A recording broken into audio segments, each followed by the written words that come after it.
Hello, I'm the Nostalgia Critic. I remember it so you don't have to. And judging by that very self-aware opening credit sequence, I can take a wild guess what we're gonna review today. It looks like we're gonna take a look at Deadpool 2. Yeah! I'm Deadpool! I'm Deadpool! I'm Deadpool! I love chimichangas! I'm Deadpool! And as you probably figured out, that means we have to put up with asshole cosplay Deadpool. That guy at every convention who thinks he's really funny because he has a Deadpool cosplay, but he's really just an annoying dick. I'm Deadpool! I'm Deadpool! Not in a review of my movie. Holy shit! Deadpool! Like the actual Deadpool! That's right, as close as our budget will allow. Oh. How close? Decent costume, clever writing, good-looking guy underneath. Oh, okay. You know, Honest Trailer's got Ryan Reynolds. Oh, wow, you're right! Well, why don't you use your clout with the crossover you did with Them to get Reynolds. Well, I mean, that Deadpool on his trailer got over 20 million views. The one you did with them got, wow, almost 3. I see your point. I mean, with a connection that close, you surely must be able to work your charm and magic. Hey, you have no idea the connections I have! So let's get this podcast with sketches started. I assume you want to talk about my impact on R-rated comic book movies, box office growth, and groundbreaking fourth wall humor in the same sentence? Well... Not so fast, dumb devil. You're the Lion King. Everybody's Kimba the White Lion. Hey, where did Quantum Leap come from? Isn't he supposed to be white? Apparently I wasn't PC enough, so I got a black Morty from another dimension. I'm the woke version. You're as woke as his style of comedy. Does that explain why you look like Krusty the drunk Doc Brown? Well, as a completely different person, I think you look very stylish. Shut it, bald AC/DC. What the hell are you doing in my review? You think you're this big groundbreaker, and you're not. There's other R-rated comic book hits, other R-rated comedy hits, and literally hundreds of fourth wall breakers before you. You're the Kanye West of gimmicks pretending not to be gimmicks. Ooh, a Kanye joke. It's about time someone was brave enough to make fun of him. I don't know, Rick. I don't think we should piss this guy off. Don't worry, Black Morty. He's just upset because the Mask comic nailed this shtick light years before he did. I'm not afraid of him. I'm afraid of his fan base. You've seen what an awkward barrel of insanity they can be. I am Unicorn Julio. I need TP for my bunghole. Because of the clothes, bald AC/DC, I get it now! We can agree that every fan base has a small percent of crazies. I think you know this more than most. Oh, God, yeah. No idea what you mean. Hey fans, did you know that Rick really likes the honey mustard sauce at Burger King? Hell is that? Every Burger King in America ambushed by the pimply corpses of human dignity. You miserable merc, no fast food establishment should ever have to go through that kind of anarchy. Twice! I'm just saying that for a scientist, you should know that a small percent, even if it's a big small percent, is still not the majority. To be fair, you have to have a high IQ to understand Rick and Okay, you're right. Every fan base has a few bad apples, and it's not the majority. But that doesn't mean you're still not a one-trick unicorn. I mean, what the hell are you even supposed to be? Slenderman interviewing to be the Kool-Aid guy? Actually, why are you doing a review on him, critic? I admit, that's a good question. People have clearly moved on to complaining about Solo. Well, maybe because Deadpool is such an interesting phenomenon.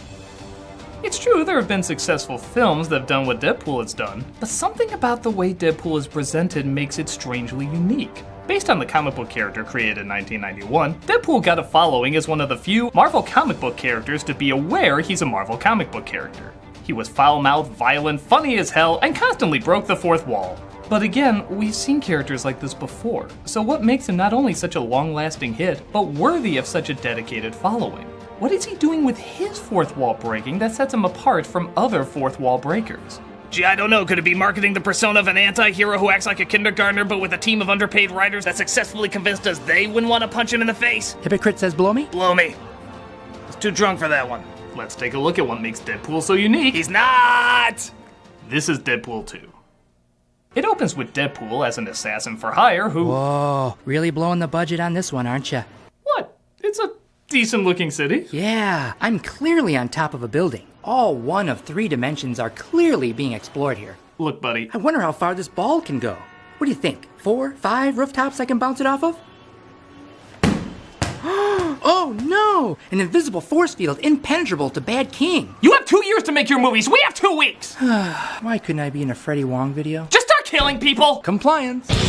He takes out bad guys all over the world, mostly for trailer fodder, but hey, you gotta sell this picture. And comes home to his girlfriend Vanessa, from the last movie. Okay, this can't be what we're going with. You will take your shitty makeup like a man. You sound like a toddlers and tiara parent. Act!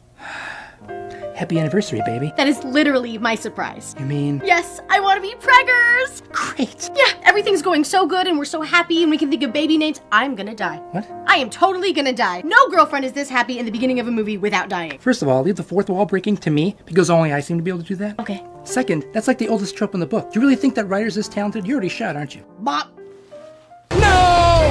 Who's responsible for this? It was me! Typical Middle Eastern European American gangster Joe.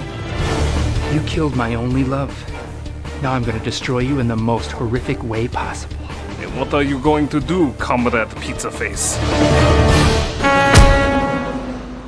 To be fair, I probably could have put more thought into that. The credits roll as they emphasize what a big deal it is that they killed off Deadpool's one and only true love from the last film. Rick, am I a dumbass or has that been done a lot? Yes. To which question? Yes. What are you talking about? We killed off the romantic lead. That's a big-ass deal. Maybe 30 years ago, but especially for a comic book character, that's not particularly uncommon. You should replace those handjob credits you're giving yourself with all the other movie sequels that did the exact same thing. You know what? We didn't want a Home Alone 2 this, so we wanted a different kind of story. I don't know. The idea of Deadpool being a dad kind of sounds interesting. Your inability to comprehend this key demographic astounds me, Morty. Deadpool 2! The days of acting like a basement dweller whose contrived environment rewarded him with ninja moves and getting laid are gone! Now the hot chick is pregnant, he's raising a baby, and he has to learn the responsibilities of being an adult. Pre-orders through the roof, baby! You know, you seem to think these movies are only made for angry, awkward, overweight 14-year-old boys, and I give it more credit than that. Yeah, give art a chance, Rick. Critic, tell us what happens next. So Deadpool befriends an angry, awkward, overweight 14-year-old boy and... Really? You had to phrase it that way? Oh, just get on with it! I mean, how specific was that? Come on! The boy's name is Russell, and he's a mutant at a hospital where they mistreat kids. They did terrible things to me in there, things that literally scarred me for life. Note, we are aware this accent is terrible. Tamara's only exposure to New Zealand was an interview she saw with Peter Jackson about the Hobbit movies. We are sincerely sorry to all of New Zealand for this outrage, both the accent and the Hobbit movies. I know what you're saying, kid. They took something away from you. They hurt you, and you want to hurt them back. I get it. Because you were amazing in The Hunt for the Wilder People, and both you and Sam Neill deserve an Oscar. Actually, that does bring up a good point. I know, I was awesome in that, right? No, I mean the tone these movies create. The fourth wall jokes are funny, but do they get in the way of the heavier scenes? I like that these films try to have actual substance to them and work in dramatic elements, but isn't it a little jarring to be winking to the camera when in the following scene you're talking about child abuse? Does it work to follow the corpses of family members with jokes about how many X-Men were paid to be in the film? Oh, I'm sorry. Have you ever seen a Marvel movie? Like, any of them? Yeah, it's basically a bunch of dramatic moments followed by jokes. Hey, what do we say? I'm the only fourth wall breaker, remember? Yeah, why is that? So you can want to be me when you sneak into these films. Is that manipulative or genius? Yes. To which one? Yes. But isn't the fourth wall humor so drastically different from this kind of drama that something this big isn't gonna fit? I heard it too. Look, Walter White, do you laugh when we tell the jokes? Yeah, Do you feel emotion at the emotional moments? I guess. It's because we give them time to slowly ease them in. Tell me that was... Totally intentional. That's why I can go into shooting people that hurt him like this. Ooh, can I shoot that? Depending on this state's gun laws, probably. But this spells bad news for our wacky fourth wall breaking superhero dressed in red. I'm in the film now! What the hell is this? Oh yeah, I forgot to mention, I used my portal gun to bring in other self-aware characters to emphasize how original you are. You want to break the fourth wall? I literally break it beyond! Is it too late to review Show Dogs? Hey, you talking to the camera? I like doing that too! Today we'd like to talk about the Avengers of... Handman! Yay, Handman! Okay, there's only room for one Jedi Master of obscure non sequiturs. This review clearly has no budget, so we'll just cast you as Colossus. Ooh, can I teach the kids Russian? With the current president, that's a good idea. Well, what do I do now? Well, you knocked me and the kid out for killing those people. Can Handman do it? I'm already sick of you. I'm just skipping ahead. Right the hell out of nowhere, a character from a dystopian future sees his Kentucky Fried family and journeys back in time because Russell is the one who kills them. Now in the movie, this is just Roland playing Cable, but truth be told, we don't have anyone quite as awesome as that, so we went for the next best thing. I am Cable Boner. I take it I have to watch the show to know what this is. He's a reoccurring character, yeah. I have to stop that boy from performing the terrible crime of child murder! How? By performing child murder! Can't we take off our collars that block our powers? No, like they said earlier, only a grenade can take him off. Or just hitting the ground really hard. Look, Lobo, if we're gonna make you marketable to future franchises, we gotta tone down the kid killing. My only concern is if Disney buys Fox, what are they gonna do when Cable fights Thanos? Now that's not true. Disney's merger wouldn't necessarily affect Fox's cinematic releases. Enough of the fourth wall breaking, Dr. Bunsen! Suck my beaker, you knockoff novelty dog shit! Let's blow. I thought you'd like that one. Whew. Okay. I need a minute to catch my breath here. So go to hell if you have ad blocker, because you're cutting my time in half.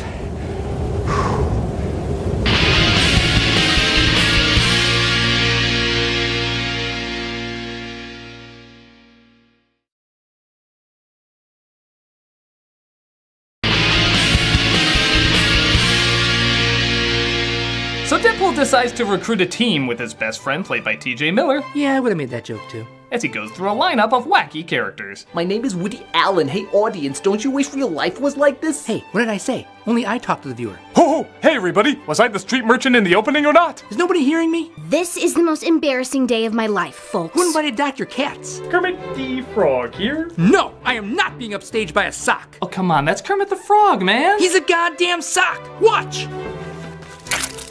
Oh, God. Sweet Jesus. I don't know, Rick. Haven't you gone far enough with the fourth wall breakers? Not until he sees what a gimmicky hack he is. You're the hack, you little pop culture spewing pimp. Hey, at least I mocked the convention of lame catchphrases. Wubba lubba love boat, whatever. Hey, how many Pickle Rick shirts did you sell today? That was petty and beneath you. Excuse me. Oh, great. And what show are you from? Atlanta, but what does that matter? Do they look at the camera on Atlanta? They're not supposed to. Great! Tell me about yourself. I'm Domino, and my superpower is I'm always lucky. Yeah, I saw that episode of DuckTales 2. It's not a power. It sure as hell is. Prove it. I was in Geostorm, and yet I have a role in Deadpool 2. You're hired. He calls his team X-Force, but it looks like he should have called them the Expendables because they all die before even starting their first mission. It looks like it's just you and me, Kermit. Domino also survived using her luck, and they head off to save Russell in an exciting car chase. Wait a minute. A car chase? Yeah. With this review's budget, you're gonna do a car chase? Well, attempt to. Screw it. If we're gonna do a car chase with no money, we're gonna do it my way. Well, what the hell's your way? Oh no, look out! No, stop! Don't move it! No! Oh my god! Oh no, look out for the unicorn! Oh no, and now we're unicorns! I'm sexually confused! You know what? Just thwart me. We all know it's coming. Okay. Thwart. Get me off this burrito set. Sad thing is, our original car chase was even lamer. They go to save Russell, but he's turned more angry than ever, especially having teamed up with one of his cellmates. Yeah, I'm a juggernaut, bitch. You cannot harm me. There's no one I can't kill, Deadpool. What? Seriously, we're gonna go with that one. He didn't reference it in the movie, and... Come on! First of all, it's 10 goddamn years old. Well, classic never dies, no matter how dumb it is. Second, I'm really trying to distance myself from X-Men 3. X-Men 3 or X-Men Origins? Yes. To which one? Yes. Well, this is my review, and that's the version I want, so hop to it! Ugh. Russell! I'm sorry more people don't know about the Wilder people, but if you could just not kill Cable's family in the future, he won't have to kill you! Actually, that sounds reasonable. Right? We should have done that before! Hell no, I'm gonna be the little sister to his big daddy. That sounded bad, right? Very bad. And I'm gonna kill the scientists that torture me, starting my reign of terror. Juggernaut, meme him to death! Oh, I've suffered enough from that, thank you very much. So Cable decides to join the team to see if they can talk Russell out of his evil ways. In Soviet Russia, fourth wall breaks you. Knock it off, Don Cheadle's Captain Planet. What the hell are you doing here? You only have 2 lines. The girlfriend's dead and my New Zealand accent sucks. I'm taking what I can get. Fair enough. Let's make up for the shitty Dark Phoenix movie we know we're gonna get. X-Force kills the shit out of the scientists that torture the young mutants right before teaching a young mutant that it's wrong to kill the scientists. Russell, I know you think revenge will make you feel better, especially because I've gotten revenge on like 1 million people, and by God, it felt great. What is the moral of this movie again? No idea. But killing him won't fix anything. It'll just turn you into a supervillain. A supervillain with the name Russell. And that's just uncomfortably weird.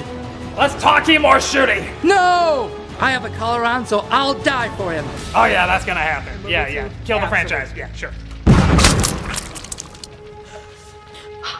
My God, you sacrificed yourself for me. That's right. And now I'm finally going to die, ending my misery. I totally am. I even said in the beginning I was gonna die. We're following through. Yeah, if only comic book movies had loopholes. Yeah, this is really the end. Hey, you want your family back or what? Boo-hoo! Wah-wah! Sad. I'll miss you too. No! From this day forward, I will never harm another human being and hope that fate will do my dirty work for me. So But Deadpool is reunited with his love, which is kinda strange. The X-Men movies are confirming there's an afterlife. Well, at least there's not a hell. Yeah, if there was, it would just be the Hitman's bodyguard on a continuous loop. But he's saved by Cable's final attempt at time travel. Yeah, I saved you! Even though you obviously wanted to die, keeping the collar on. So I guess you stopped the suicide? Which I guess he could just do again. But he seems happy now. Yeah, raising your kid that you're not really raising. Stop trying to make sense of this. I gave up mid-sentence. And let's go start X-Force. You in, Cable? Well, I did dedicate my life to saving my family. But they seem to be okay now. That's true, and I suppose nothing bad can happen to him in an apocalyptic future. Sure, why not? So it turns out this was family fiction. But Deadpool ends the film by stealing Cable's time-traveling device and saving Vanessa in the past. You saved me, stopping everything from happening, including X-Force. Did I, though? Did I?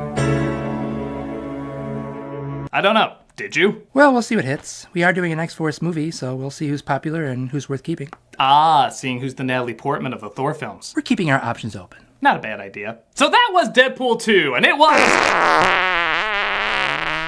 With the helping of... Christ, Rick. You know I've had it up to here, Dr. Fine. Doesn't matter how big you are, you're still Family Guy in a Spider-Man costume. Well, you're still Futurama with It's Always Sunny writers. You're both right! But that doesn't make it any less good or unique. Deadpool is doing what many have done before, but it's doing it in a new and extreme way. There aren't that many mediums that blend intense dramatic moments with goofy, self-aware humor.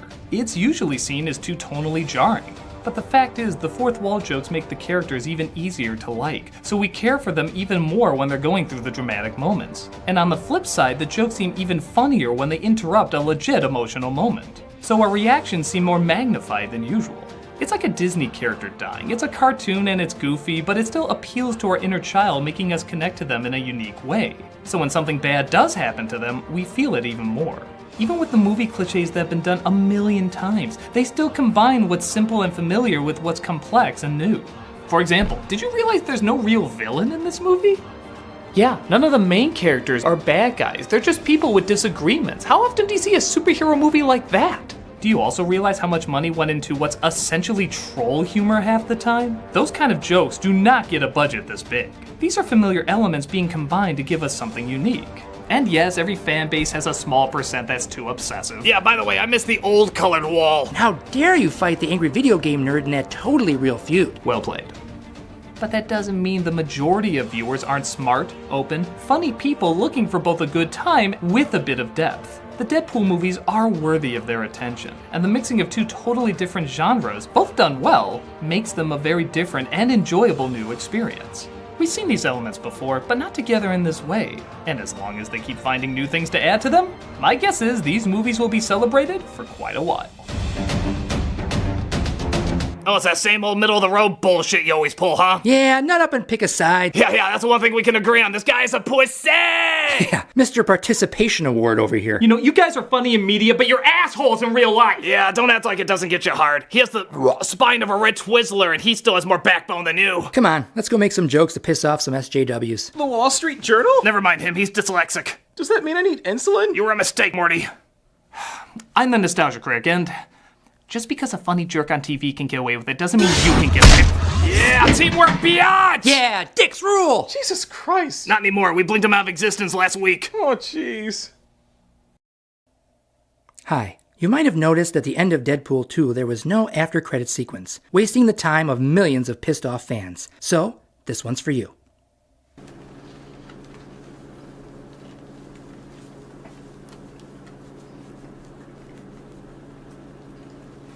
This isn't that good. Yeah, shawarma kind of sucks. Yeah.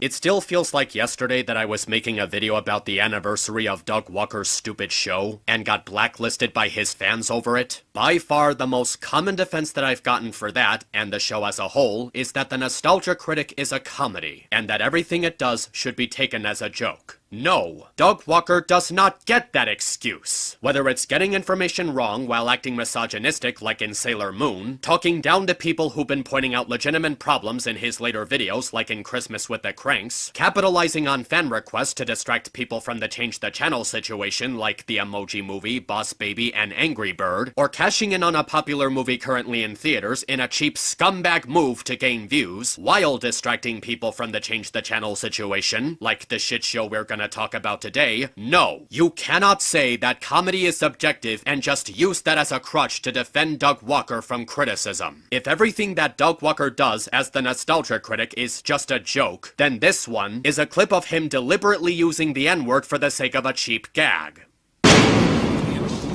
What's up, my niggas?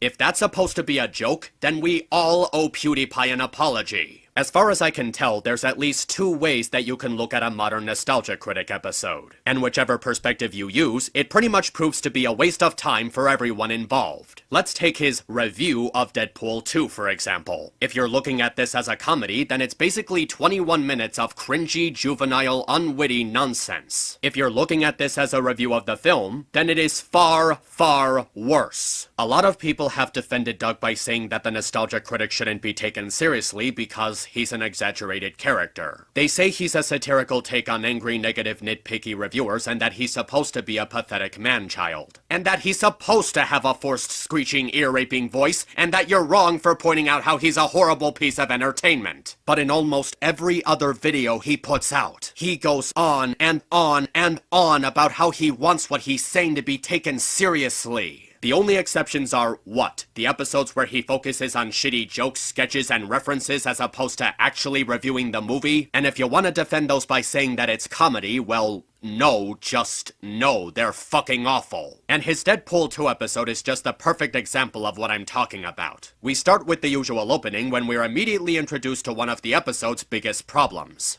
Yeah, I'm Deadpool, I'm Deadpool, I'm Deadpool, I love chimichangas, I'm Deadpool. And as you probably figured out, that means we have to put up with asshole cosplay Deadpool. That guy at every convention who thinks he's really funny because he has a Deadpool cosplay, but he's really just an annoying dick. I'm Deadpool. I know it's hard to notice at first glance, but the problem here is that Doug Walker is being a complete hypocrite here, taking advantage of a gimmick that he openly mocked in a previous episode. In the Green Lantern episode, he was basically doing this stupid commentary on Deadpool cosplay.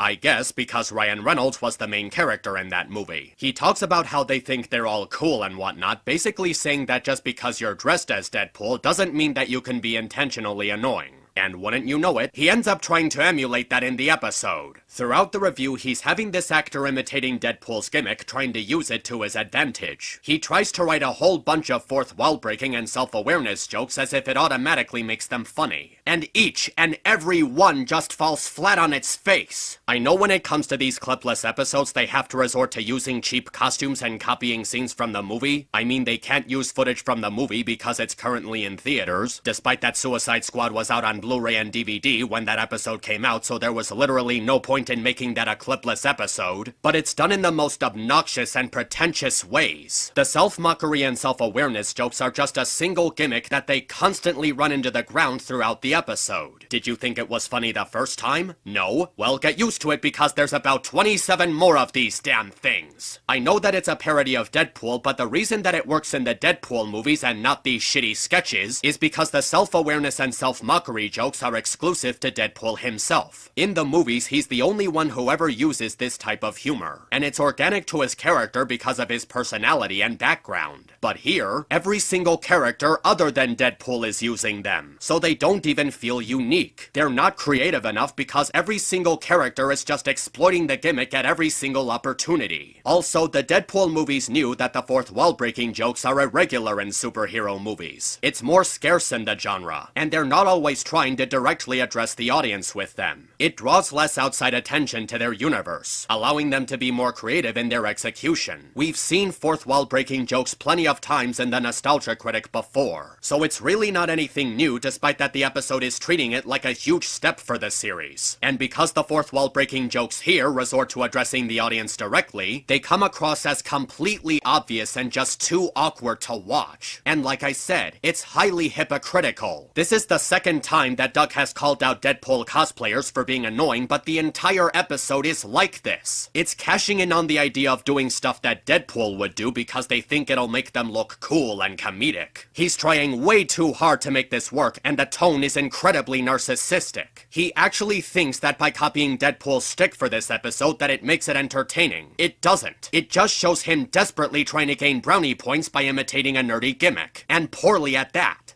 Holy shit! Deadpool! Like the actual Deadpool! That's right, as close as our budget will allow. Oh. How close? Decent costume, clever writing, good-looking guy underneath. Oh, okay. You know, Honest Trailer's got Ryan Reynolds. Oh, wow, you're right. Well, why don't you use your clout with the crossover you did with them to get Reynolds? Well, I mean, the Deadpool Honest Trailer got over 20 million views. The one you did with them got, wow, almost 3. I see your point. I mean, with a connection that close, you surely must be able to work your charm and magic. You have no idea the connections I have! So let's get this podcast with sketches started. I assume you want to talk about my impact on R-rated comic book movies, box office growth, and groundbreaking fourth wall humor in the same sentence. Well,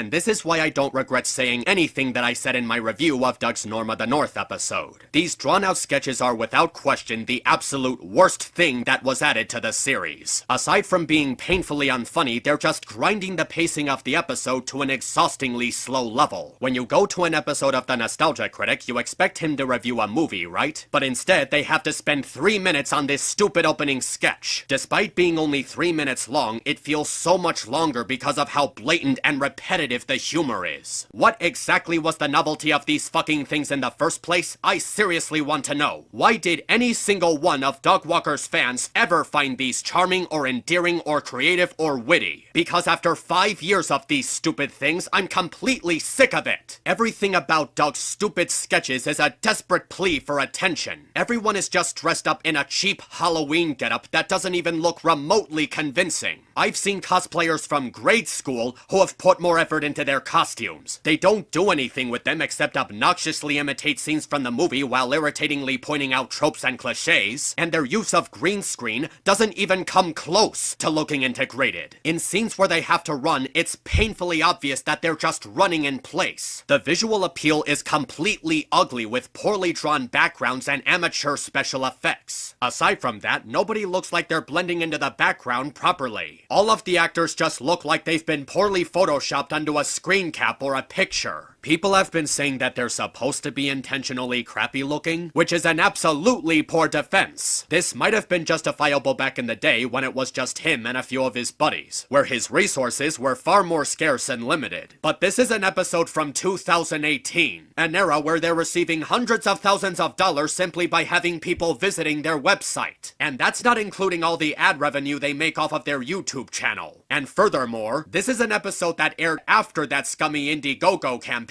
where they asked their fans for $50,000 to upgrade their equipment. They gave them $90,000 and it still looks like it has the budget of a Nickelodeon sitcom. I don't care if they're supposed to be intentionally bad or whatever. If anything, they just emphasize how cheap and lazy the production of these newer episodes are.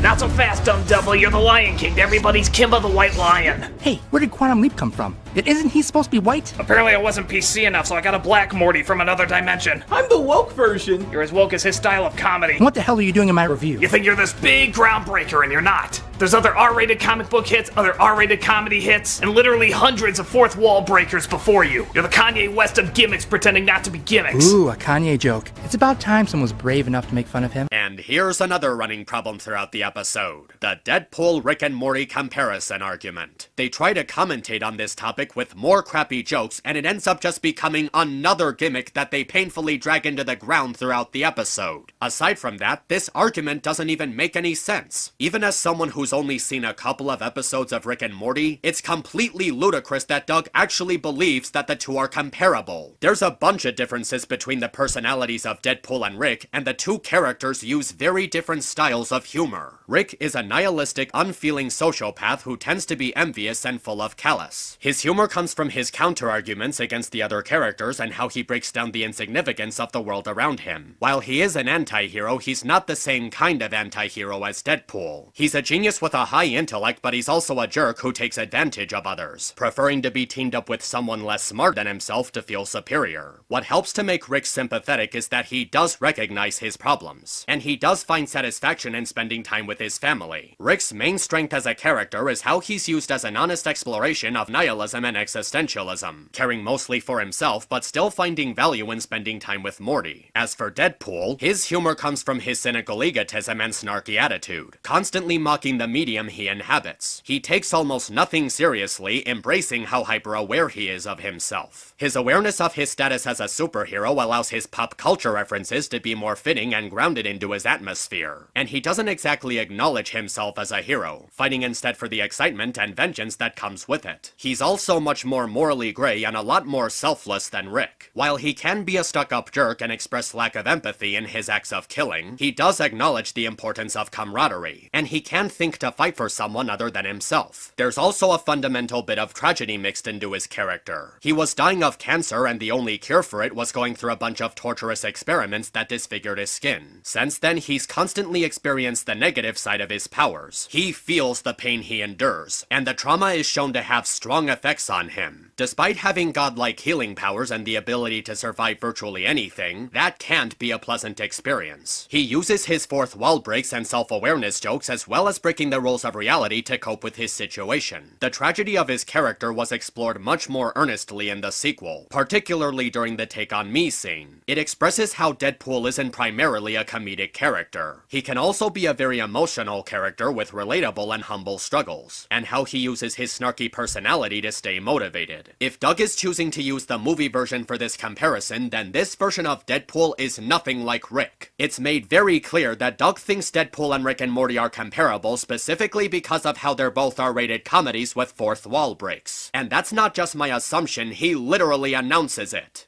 You think you're this big groundbreaker and you're not. There's other R-rated comic book hits, other R-rated comedy hits, and literally hundreds of fourth wall breakers before you. You're the Kanye West of gimmicks pretending not to be gimmicks. Ooh, a Kanye joke. And by assuming that Deadpool and Rick and Morty are comparable simply because they both happen to be adult comedies with fourth wall breaks, Doug is demonstrating how he's completely misunderstanding both properties. Because of how faulty the subject is, it comes across as a straw man argument. It's a complete waste of time, and it doesn't even add anything to the analytical parts of the episode, how few there are. There isn't even much of a need for it. The argument of Deadpool not being original isn't a new argument. There were people discussing how Deadpool is unique amongst other fourth wall breakers years before this episode of NC came out. It wouldn't be so bad except that Doug is acting like he's the first person to be asking this question, like it's this unsolved mystery that no one else has worked on providing an answer to. They don't even make this part of the episode funny. The jokes they go for involve Rick mocking Deadpool for not being the first fourth wall breaking character and how his positive reception is undeserved for it. It all just amounts to Deadpool isn't original and really nothing else. The joke is just too one-dimensional to come across as funny, and it just keeps going and going and going until you completely lose interest to the point where you just skip to the end of the episode. There's simply no appeal to it. The acting just reeks of cringe, the voice acting is irritatingly bland. It's just Doug and some guys associated with Doug attempting to play characters from other works, which just comes across as lazy filler to make up for Doug's inability to write original and interesting characters of his own. Another long-time problem with these shitty sketches. And just when you think it can't possibly get any cringier, they resort to using those damn Rick and Morty memes that have just gotten old at this point. They don't do anything satirical or creative with it, they just say the meme.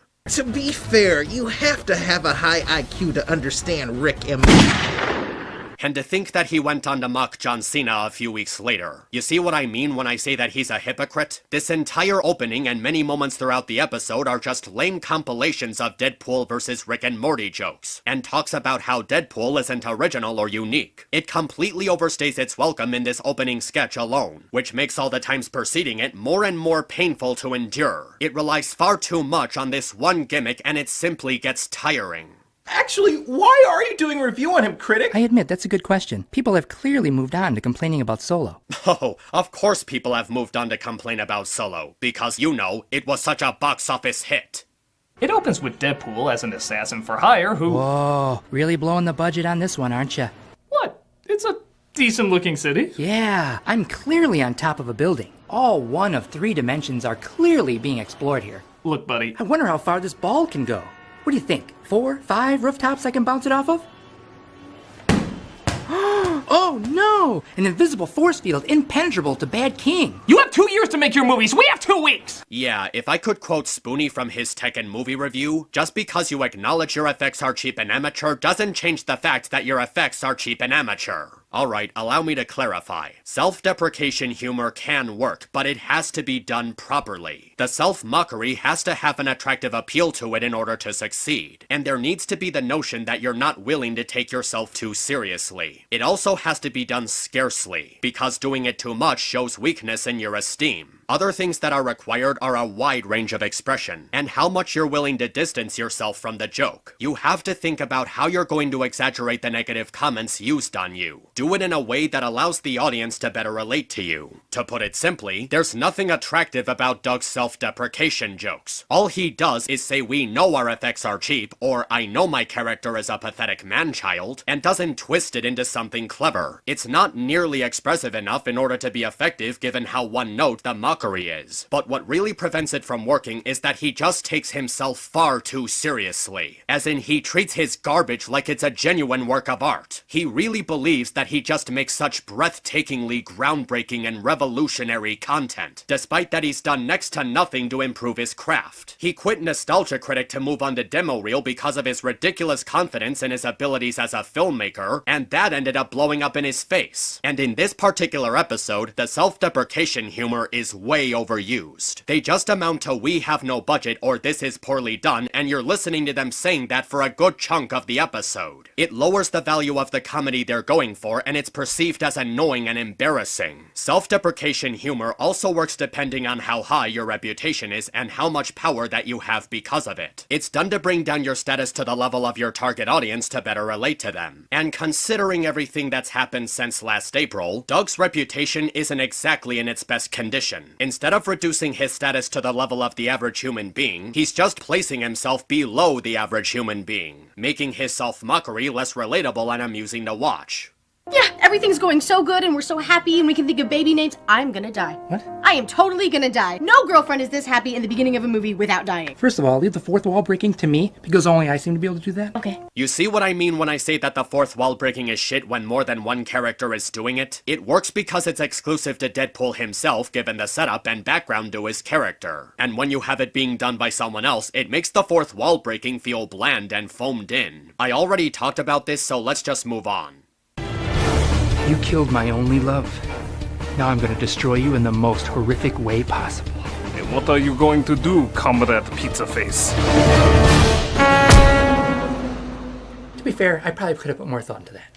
Okay, given the mediocre way they imitate the scene, it shows how Doug completely missed the point of the truck scene. Deadpool didn't just push him in front of the truck. He hugged him and jumped in front of the truck with him. It was done to delve into Deadpool's character by showing how the loss of his love has left him broken and with nothing to live for. His plan was to die along with the gangster, but his powers keep him from dying. He becomes suicidal over the loss of Vanessa, but isn't even able to end it with his mutation bringing him back. That's part of the tragedy of Deadpool's character. He doesn't want to live anymore, but is forced to live on because of his powers. I know I'm getting into this one early, but this is probably the worst thing about the episode, especially if you haven't seen the movie. They're just making shitty jokes about the scenes they're copying while completely misrepresenting them, coming across as highly misinformative. It shows how they cared more about these shitty sketches and pushing out these shitty jokes than actually reviewing the film. If you want to make a sketch series, make a sketch series, not a review. And before you say Nostalgia Critic is just entertainment and nothing else... Probably goes without saying that this film is just as bad as the first, but this is an analytical review series, so just saying bite me you clock of ginger pubic hair probably isn't going to be enough. And there you have it. The Nostalgia Critic is meant to be seen as an analytical series. Doug is the creator after all, so by his word, it's officially canon. So if he can take his own crap seriously, so can I. The credits roll as they emphasize what a big deal it is that they killed off Deadpool's one and only true love from the last film. Rick, am I a dumbass or has that been done a lot? Yes. To which question? Yes. What are you talking about? We killed off the romantic lead. That's a big-ass deal. Maybe 30 years ago, but especially for a comic book character, that's not particularly uncommon. You should replace those handjob credits you're giving yourself with all the other movie sequels that did the exact same thing. And once again, they're misrepresenting the scene they're copying. It's not just that they acknowledge that they killed the love interest, they do it in a way to show how killing Vanessa was part of the joke. They know that killing the love interest is overdone, so they make an over-the-top big deal on it to make it humorous. This literally amounts to nothing more than just rehashing the not original argument again, and more shitty Deadpool versus Rick and Morty jokes. You know, you seem to think these movies are only made for angry, awkward, overweight 14-year-old boys, and I give it more credit than that. Yeah, give art a chance, Rick. Critic, tell us what happens next. So Deadpool befriends an angry, awkward, overweight 14-year-old boy and... Really? You had to phrase it that way? Oh, just get on with it! Get it? Get it? It was something he said he wouldn't use to describe fans, but then immediately uses it to describe a character in the movie. Aside from this being just another poorly done self-deprecation joke, I don't find the wording offensive as much as it's just lazy. You can see the punchline coming from a mile away. The style that Doug uses just makes it too easy to predict the joke he's going for. And when comedy is predictable, it simply doesn't work. They did terrible things to me in there, things that literally scarred me for life. Note, we are aware this accent is terrible. Tamara's only exposure to New Zealand was an interview she saw with Peter Jackson about the Hobbit movies. We are sincerely sorry to all of New Zealand for this outrage, both the accent and the Hobbit movies. So you can put together a half-assed apology to New Zealand for your crappy sketch, but can't make the time to apologize to all the people whose trust you broke or abused while working with Mike Machad? I know this has nothing to do with the episode itself, but considering recent events, it just makes the joke come across in really poor taste. Oh, I'm sorry. Have you ever seen a Marvel movie? Like, any of them? Yeah, it's basically a bunch of dramatic moments followed by jokes. Hey, what do we say? I'm the only fourth wall breaker, remember? Yeah, why is that? So you can want to be me when you sneak into these films. Is that manipulative or genius? Yes. To which one? Yes. Wow, it's actually kind of amazing. They know that the fourth wall breaking doesn't work if someone besides Deadpool is doing it, and yet they turn it into a running theme all throughout the episode. I'm in the film now! What the hell is this? Oh yeah, I forgot to mention, I used my portal gun to bring in other self-aware characters to emphasize how original you are. You want to break the fourth wall? I literally break it beyond! Do I need to go back to my first argument on why this is bullshit again? We get it. Deadpool wasn't the first fourth wall breaker. And guess what? Neither was Freakazoid. The comparison he's making here doesn't even work because Deadpool was created long before Freakazoid was. This is just another example of how the sketches just go on and on and on. They needlessly take up so much time that could be spent on breaking down the movie, and it just comes across as pointless filler. Right the hell out of nowhere, a character from a dystopian future sees his Kentucky Fried family and journeys back in time because Russell is the one who kills them. Now in the movie, this is just Roland playing Cable, but truth be told, we don't have anyone quite as awesome as that, so we went for the next best thing. I am Cable Boner. I take it I have to watch the show to know what this is. He's a reoccurring character, yeah. Oh cool, another crappy character being brought back specifically for fan service. Okay, so why is it that I don't like Devil Boner even though he's an original character created by Doug and not something from another work? Well, here's the thing. The character himself could work, except that he's being portrayed by Doug Walker, and my reasons for not liking that aren't exactly what you might think. Doug has played the Nostalgia Critic for so long that it's literally the only character that can possibly be associated with him. It's his entire trademark that he plays this screeching, immature, nitpicky movie reviewer, so taking him out of that comfort zone prevents him from fulfilling another role. Whenever you see Devil Boner, you're just seeing a watered-down clone of one of Doug's other characters. The voice acting just isn't convincing because of how impossible it is to differentiate the two. You're just hearing the Nostalgia Critic trying to sound like a metal singer or a biker gang member with a sore throat. Every time he's voicing or acting as someone besides Nostalgia Critic, you're just hearing Doug Walker putting on a crappy impression. There isn't enough enthusiasm or variety in the way he talks to fit the designs or personalities of these different characters. Oh, God. Sweet Jesus. I don't know, Rick. Haven't you gone far enough with the fourth wall breakers? Not until he sees what a gimmicky hack he is. You're the hack, you little pop culture spewing pimp. Oh, for fuck's sake, now he's just forcing it onto us. He didn't even do anything to interfere with the scene. He just makes a comment after Kermit gets ripped off. Constantly bringing up the topic of Deadpool versus Rick and Morty doesn't make it interesting commentary, it just makes it look pretentious. Domino also survived using her luck, and they head off to save Russell in an exciting car chase. Wait a minute, a car chase? Yeah. With this review's budget, you're gonna do a car chase? Well, attempt to. Screw it. If we're gonna do a car chase with no money, we're gonna do it my way. A car chase with no money? Wow, considering that no one is willing to be your sponsor anymore, that's kind of sad in hindsight. So Cable decides to join the team to see if they can talk Russell out of his evil ways. In Soviet Russia, fourth wall breaks you. You ever stop to think at this point that Doug Walker's entire career as the Nostalgia Critic is just one big midlife crisis? Because it's the only way that I can legitimately feel sorry for him at this point. X-Force kills the shit out of the scientists that torture the young mutants right before teaching a young mutant that it's wrong to kill the scientists. They didn't kill the scientists, they killed the guards.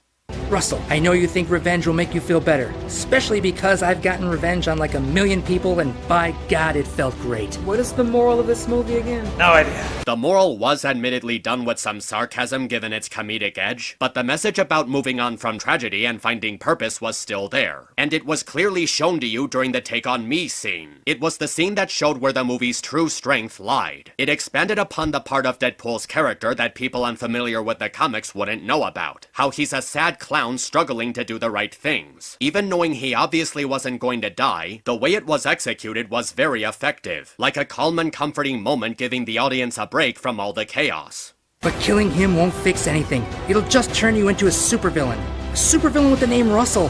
And that's just uncomfortably weird. He did have a name besides Russell, you know. He called himself Fire Fist. And let's go start X-Force. You in, Cable?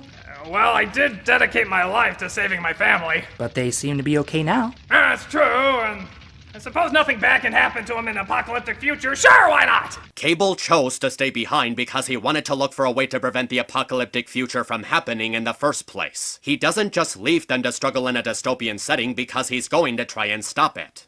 So it turns out this was family fiction. But Deadpool ends the film by stealing Cable's time-traveling device and saving Vanessa in the past. You saved me, stopping everything from happening, including X-Force. Did I, though? Did I? I don't know. Did you? No, he did not stop everything from happening. The only thing that was retconned was Vanessa's death. As we see in the mid-credit scene, the events of the X-Force being summoned to pursue Fire Fist still happened. And they still end up dying except for Peter, who Deadpool saves. Which would mean that everything else that happened still ended up happening. They still experience all that stuff, and even if Deadpool already knows what's gonna happen, he still has the memories of everything he went through, so the character development is still intact. That's like 4, possibly 5 times in a row they misrepresented scenes from the movie for the sake of a stupid joke. I don't know whether if Doug is just being ignorant, or if he didn't pay attention to the movie, or if he simply has the memory of a goldfish, but for him to call this a review of Deadpool 2 when he's misrepresenting events from the film this much, it kind of makes all of those upvotes a little bit more painful to look at.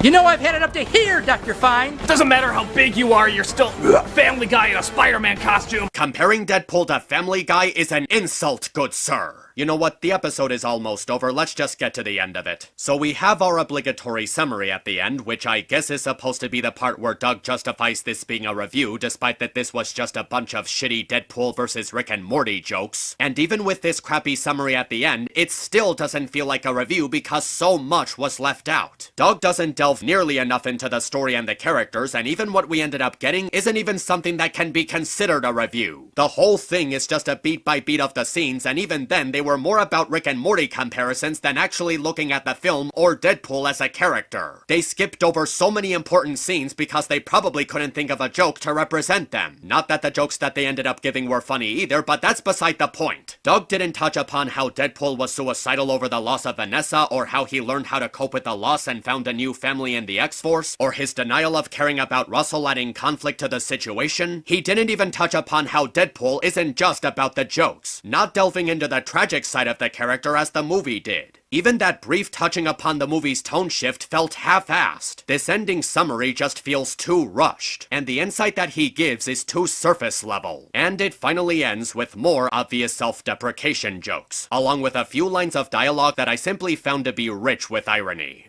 You know, you guys are funny in media, but you're assholes in real life! Just because a funny jerk on TV can get away with it doesn't mean you can get away with it. And to think that I was willing to give you a chance to clean up your act. You sad little coward.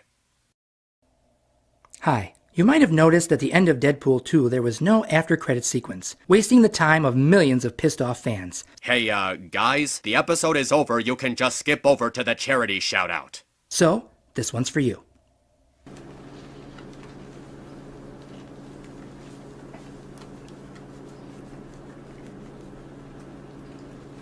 This isn't that good. Yeah, shawarma kind of sucks. Yeah. Was this supposed to be the lunch that cost $3,500 if you supported that shitty Indiegogo campaign? Well, at least it wasn't my money that was wasted.